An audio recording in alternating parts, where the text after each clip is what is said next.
Hello my dear students. Corona महामारी के चलते हुए मैं अपना पहला ऑनलाइन वीडियो लेके आ रहा हूं। आज का हमारा टॉपिक रहेगा इनवर्स फंक्शन, जो कि राजस्थान बोर्ड की 12th राजस्थान बोर्ड की बुक में सेकंड चैप्टर है इनवर्स फंक्शन, जिसको आप हिंदी में अपने बोलते हैं प्रतिलोम फलन।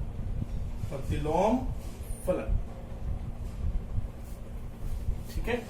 तो सबसे पहले हम इसमें चर्चा करेंगे त्रिकोणमितीय फलन क्या होते हैं।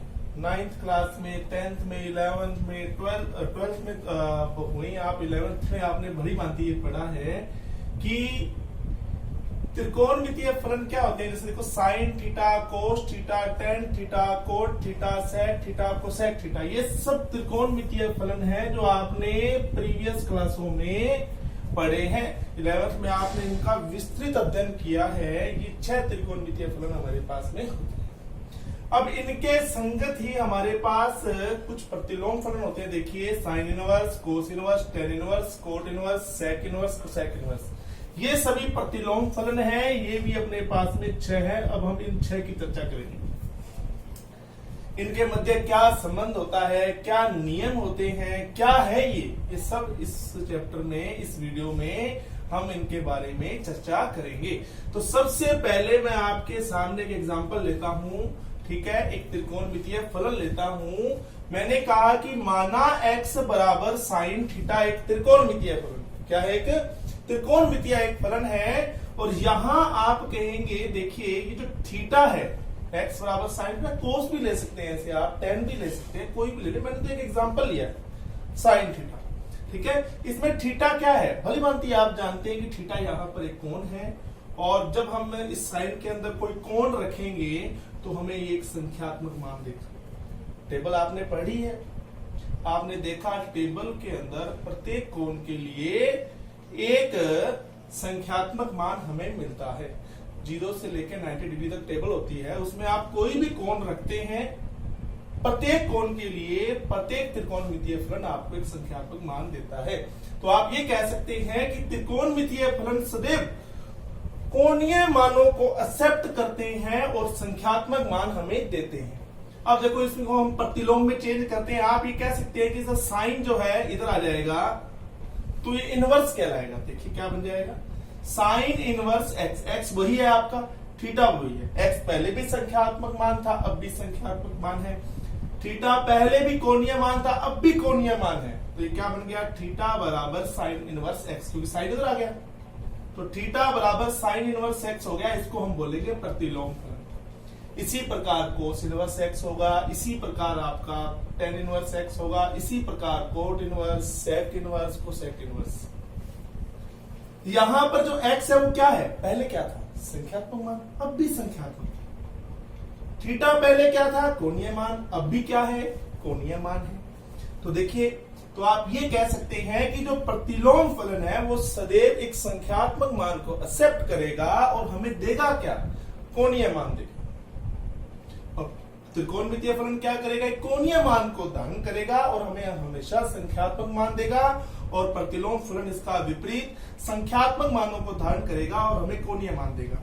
देखिए, आप ये देखिए एक एग्जांपल लेते हैं। आपने लिखा कि साइन π/4 बराबर 1/√2, यानी कि 45 डिग्री, यानी कि π/4 पर साइन ने अपना मान कितना दिया, 1/√2 दिया। ये इसको पढ़ने का तरीका होता है टेबल को। अब देखो π/4 यहां पर क्या है, कोण है, और मिला वो क्या है, एक संख्यात्मक मान। यानी कि त्रिकोणमितीय फलन ने एक कोणीय मान को धारण किया और आपको दिया क्या, संख्यात्मक मान दिया, ठीक है। एक कोणीय मान को धारण किया और आपको क्या दिया, संख्यात्मक मान दिया। अगर हम इसको विपरीत कर दे, इसका उल्टा कर दे, इसको प्रतिलोम में चेंज करें तो साइन कहां जाएगा, जैसा कि मैंने यहां बताया था आपको, इन दोनों रिलेशन बताया मैंने आपको।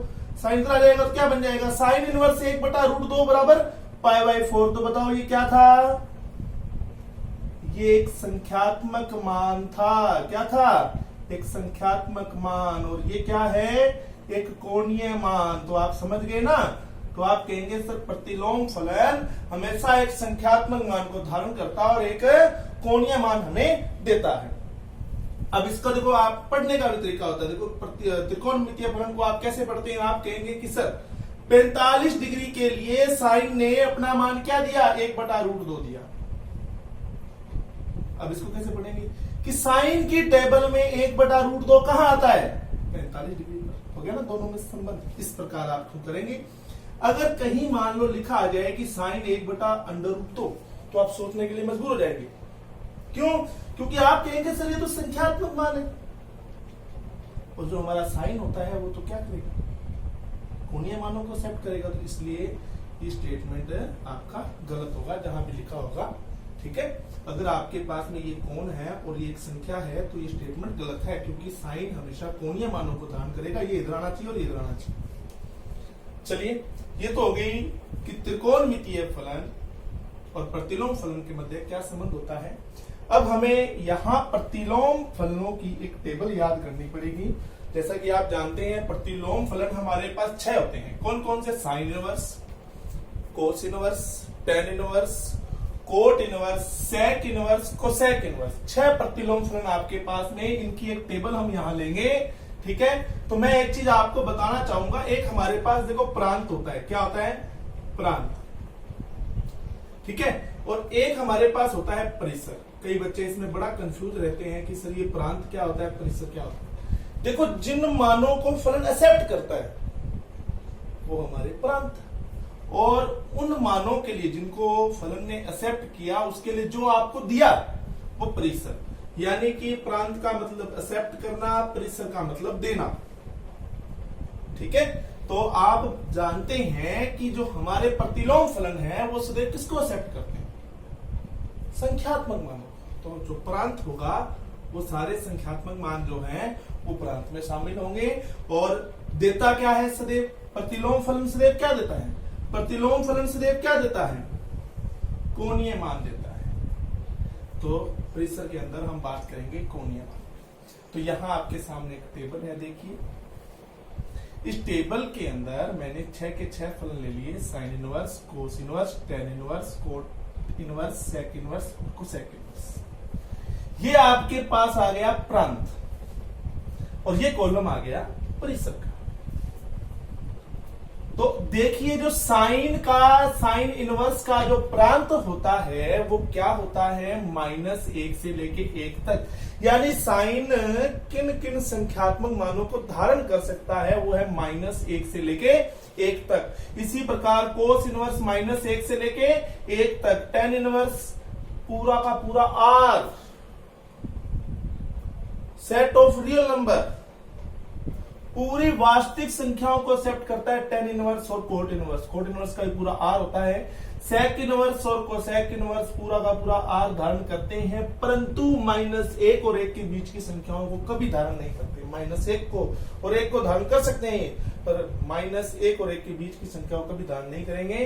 तो इनका जो प्रांत हो जाएगा वही हो जाएगा। अब देखिए, ये मान जो एक्सेप्ट करेंगे जब ये प्रतिलोम फलन, तो देंगे वो परिसर। परिसर का दूसरा नाम आप कह सकते हैं मुख्य मान। ठीक है, तो मुख्य मान क्या हो जाएगा, इनकी एक शाखा होगी, एक ब्रांच होगी। साइन इनवर्स की मुख्य मान शाखा, यानी इसकी जो रेंज वो क्या होगी, -π/2 से लेके π/2। इसकी होगी 0 से पाई, इसकी होगी -π/2 एंड π/2 के बिटवीन, और कोट इनवर्स की होगी 0 एंड पाई के बिटवीन। सेक इनवर्स की जो हो जाएगी अपने पास में जो कोस की है वही हो जाएगी सेक की। परंतु आप भली भांति जानते हैं कि सेक अपना मान अपरिभाषित देता है, किसके ऊपर, π/2 पर। किस पर, π/2 पर। इसलिए हम यहां वो मान छोड़ देंगे जो अपरिभाषित है। तो आप कोस वाली शाखा यहां सेक के अंदर लेंगे परंतु π/2 छोड़ देंगे। इसी प्रकार साइन की ही शाखा आप कोसेक के लिए लेंगे परंतु 0 आप छोड़ देंगे, क्योंकि 0 डिग्री पर हमारा कोसेक हमें अपरिभाषित मान देता है। तो ये अपने पास में टेबल हो गई। अब आप सोच रहे होंगे कि सर ये कैसे बनी टेबल। देखो, जब हम यहाँ फलन की चर्चा करेंगे, फलन जब चैप्टर हम पढ़ेंगे तो उसमें हम विस्तृत रूप से इसकी चर्चा करेंगे, क्योंकि आपको सबसे पहले इसमें समझना पड़ेगा कि एकेकी या छादक फलन क्या होते हैं और ये हमारा चल रहा है प्रतिलोम फलन चैप्टर नंबर 2 और काफी इंपॉर्टेंट चैप्टर है। डिफरेंशिएशन करेंगे आप, इंटीग्रेशन करेंगे, सब में आपको काम आने वाला। तो सबसे पहले आप इसी चैप्टर को देखिए एक बार, ठीक है, और इस टेबल के बारे में हम विस्तृत चर्चा करेंगे। चलिए अब मैं आपको एक छोटी सी बात और बताना चाहूंगा। ये जो इनवर्स फलन है ना, ये सदैव काम करेंगे अपनी मुख्य मान शाखा यानी परिसर की। अगर आप कहीं इनवर्स फलन को हल करते हैं और अगर आपका आने वाला मान इनमें से बिलोंग नहीं करता, जैसे साइन इनवर्स की मुख्य मान शाखा क्या है, -π/2 एंड π/2, -π/2 एंड π/2, ठीक है। तो अगर साइन इनवर्स का मान इस शाखा से बिलोंग करता है तो आपका जो भी फॉर्मूला आपने इनवर्स का लगाया बिल्कुल सही है, अन्यथा आप गलत चल रहे हैं, यानी आप गलत कर रहे हैं। कैसे, मैं आपके सामने एग्जांपल लेता हूं। देखिए, आपने लिखा साइन इनवर्स साइन π/3। एक बार नॉर्मल भाषा में से आप जानते हैं कि साइन इनवर्स से साइन कैंसिल हो जाएगा। तो आंसर जो आएगा वो कितना आएगा, π/3। आंसर जो आएगा वो कितना आएगा, π/3 आएगा। क्या ये साइन की मुख्य मान शाखा से बिलोंग करता है? क्या साइन की मुख्य मान शाखा क्या होती है, -π/2 यानी -π/2 से π/2। क्या ये बिलोंग करता है? तो आप कहेंगे सर बिल्कुल बिलोंग करता है। तो इसका मतलब इनवर्स फलन यहां काम करेगा, यानी इनवर्स फलन का जो भी फॉर्मूला आपने यहां से यूज किया, यानी आपने यूज किया यहाँ के सर साइन इनवर्स को साइन कैंसिल कर देता है। मैं भी समझाऊंगा कैसे कैंसिल होता है। ये कैंसिल नहीं होता है, और अपने नॉर्मल भाषा में कहते हैं कैंसिल हो जाता है। तो ये जो ऑपरेशन आपने यहां लगाया वो बिल्कुल सही लगाया। अब मैं आपके सामने एक एग्जांपल और लिखता हूं। देखो, जैसे साइन इनवर्स साइन 2π/3। अब फिर आप लगाइए वही चीज, जैसा इसमें किया वैसा इसमें कीजिए कि साइन इनवर्स से साइन कट जाएगा। साइन इनवर्स से साइन जैसे ही कटेगा तो क्या आएगा, 2π/3। अरे 2π/3 डिग्री में चेंज करके देखो कितना होता है, 120। क्या 120 साइन की मुख्य मान शाखा से बिलोंग करता है? नहीं करता। ये तो देखो -90 से 90 है, यानी आप कहेंगे नॉट बिलोंग्स टू -π/2 एंड π/2। तो इसका मीन ये हो गया कि आप जो यहां पर ये जो इनवर्स का फॉर्मूला यूज कर रहे हैं ये बिल्कुल गलत कर रहे हैं। ये इनवर्स इसको अब ये साइन को नहीं काट पाएगा, ये आपस में नहीं कैंसिल होंगे। क्यों नहीं होंगे? क्योंकि आने वाला मान, साइन इनवर्स का मान कभी भी मुख्य मान शाखा से बाहर नहीं जाना चाहिए। तो एक रूल बन गया हमारे पास में कि प्रत्येक इनवर्स फलन का मान उसकी मुख्य मान शाखा में ही आना चाहिए। अगर नहीं आ रहा है तो आपको वहां सोचना पड़ेगा। अब आपके मन में ये आ रहा होगा कि सर अब इसमें हम आगे करेंगे क्या, तो मैं समझाता हूं आपको। बाकी इससे पहले हमें कुछ फॉर्मूले पढ़ने पड़ेंगे, ठीक है। एक बार आप देखिए, ये नहीं कटेगा। क्यों नहीं कटेगा, आगे चर्चा करते हैं। एक बार सभी बच्चे इसको नोट कर लेंगे, ठीक है। इसका नहीं तो आप स्क्रीनशॉट ले लीजिए इसका, ठीक है, और फिर हम नेक्स्ट फॉर्मूलों पर चलते हैं। स्क्रीनशॉट ले सकते हैं आप। देखिए, नेक्स्ट हमारे देखो कुछ फॉर्मूले हैं इससे संबंधित। देखो, मैं आपको बताने जा रहा हूं।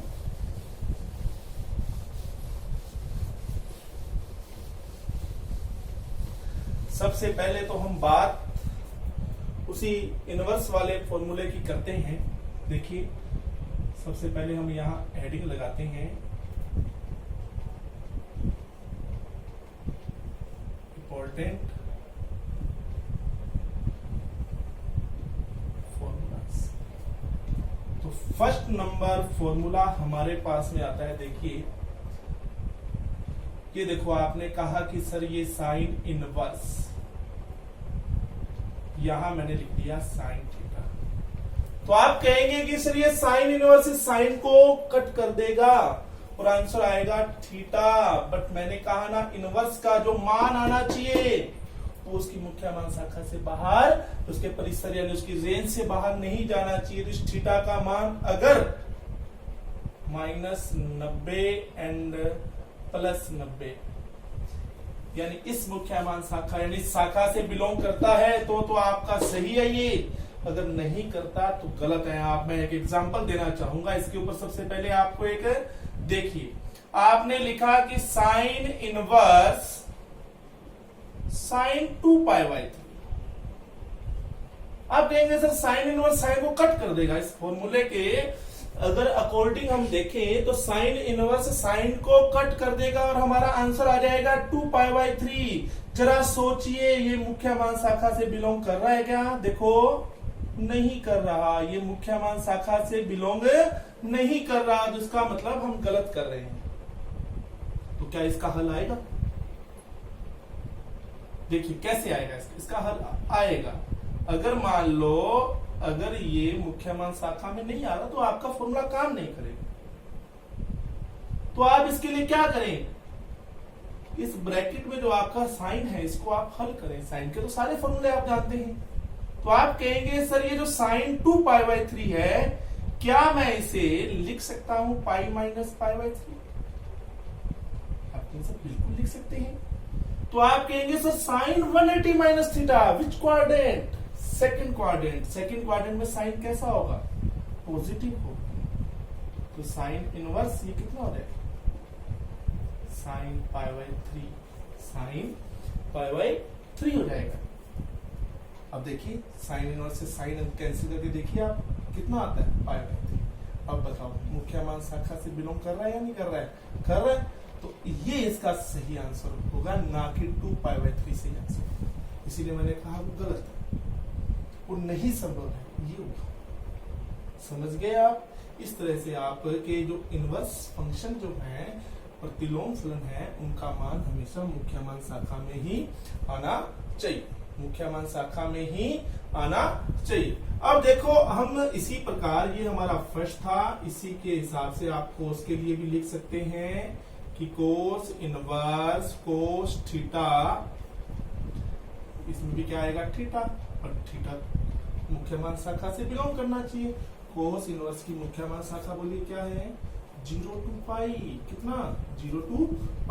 इसी प्रकार आप लिख सकते हैं tan इनवर्स tan थीटा, क्या आएगा? थीटा। tan की मुख्य मान शाखा बताइए क्या है? माइनस π/2। फिर आपके पास में आता है कोट इनवर्स कोट थीटा। तो क्या आ जाएगा? थीटा बिलोंग करता है हमारी मुख्य मान शाखा से, कोट की मुख्य मान शाखा से बिलोंग करना चाहिए। ठीक है। इसी प्रकार आपके पास में आ रहा है सेक इनवर्स सेक थीटा, ये थीटा हो जाएगा। सेक की मुख्य मान शाखा बताइए क्या है? वही है जो कोस की है, परंतु यहाँ पर हम π/2 को शामिल नहीं करेंगे। मैंने रीजन बताया था आपको।